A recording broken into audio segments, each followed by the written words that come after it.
So this was a story that I saw this past week. FGM ban in Gambia under threat as calls to repeal law. Women's rights campaigners denounce hugely regressive proposals from political and religious leaders to decriminalize the practice of FGM.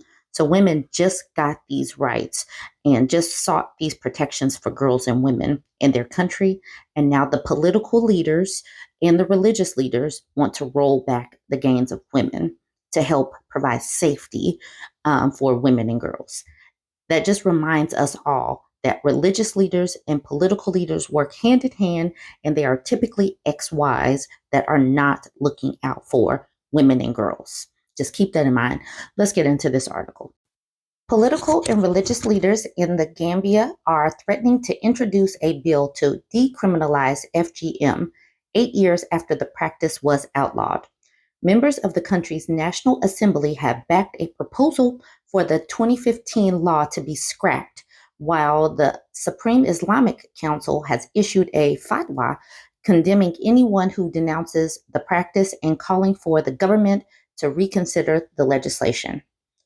Activists and civil society organizations said the movement would be hugely regressive.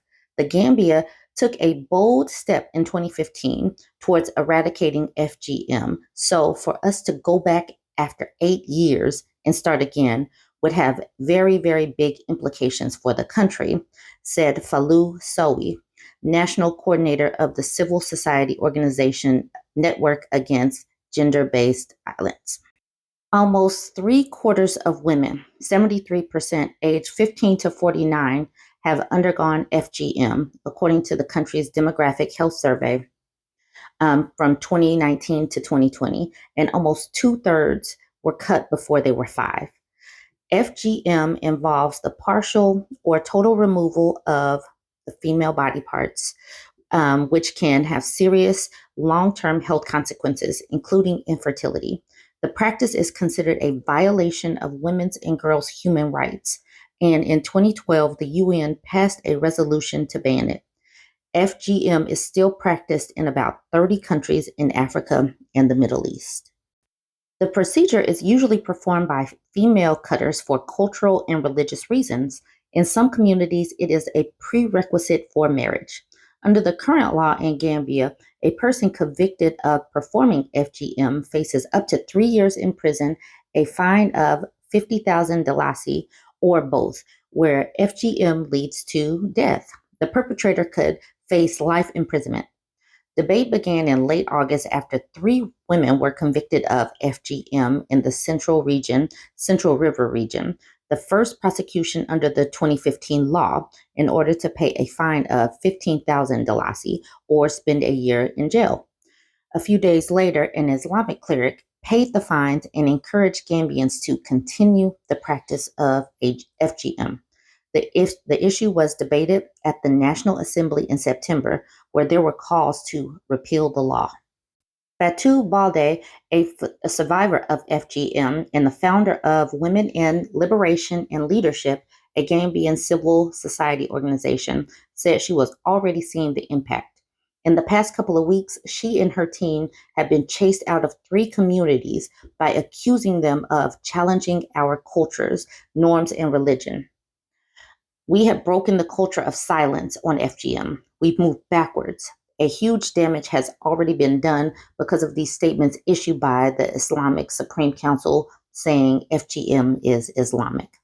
Balde fears that if the law on FGM is repealed, other laws protecting women and girls, such as one forbidding marriage under 18, may be targeted.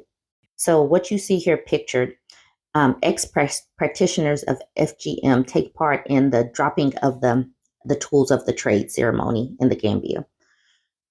Just looking at this, I just cannot fathom what the women and girls have to go through, how scared the girls are when they are going through this, the fear that goes through them, all because these people, these Islamic leaders, these politicians want to push this as culture, as religion, as saying that women and girls don't deserve to have our bodies intact. It's just challenging.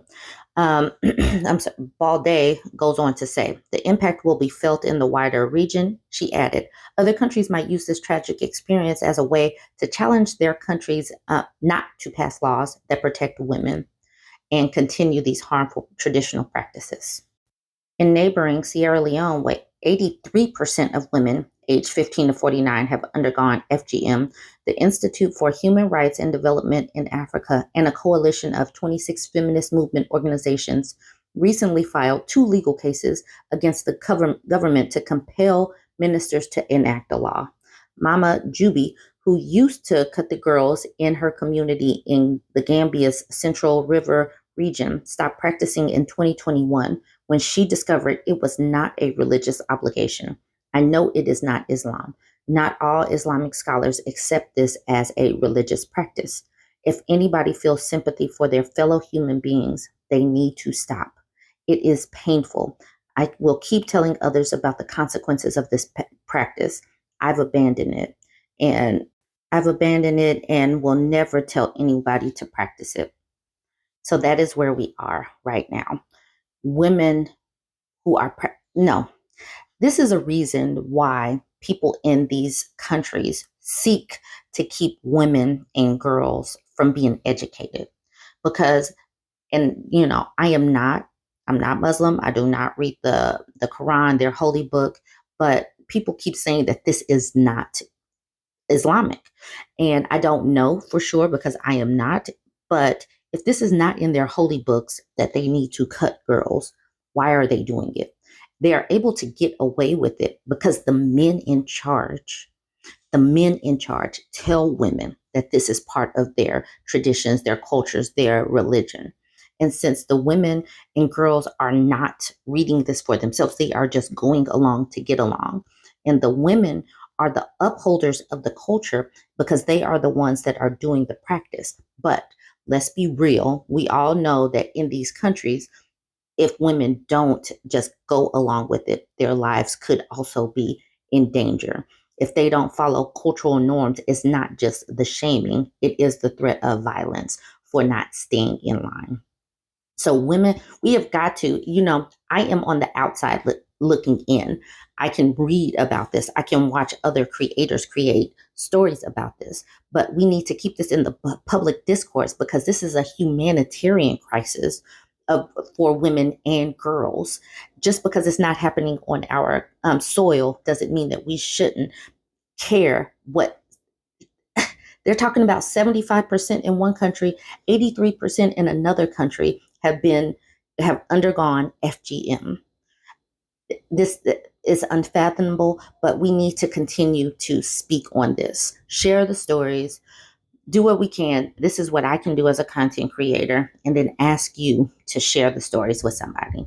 Like, comment, share.